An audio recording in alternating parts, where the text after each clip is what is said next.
Боец весовой категории 66 килограмм, роста 7 сантиметров. Ему 31 год. Мастер спорта по боевому самбо. Кандидат мастера спорта по боксу. Чемпион WR. Чемпион по грэпплингу. Профессиональный рекорд 10 побед, 6 поражений и 0 ничьи.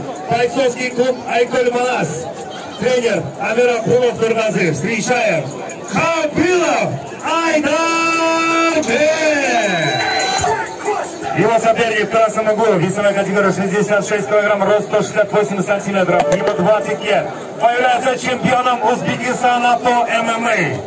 Бойцовский клуб Иззат. Встречаем Бекмирзаев Бахтиер.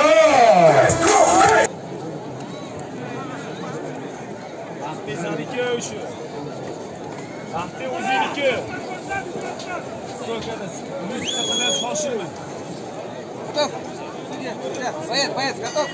Файт! Первый раунд.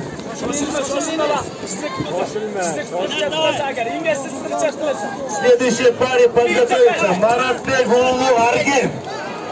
Хусанов Шухрат. Даярдан Турас.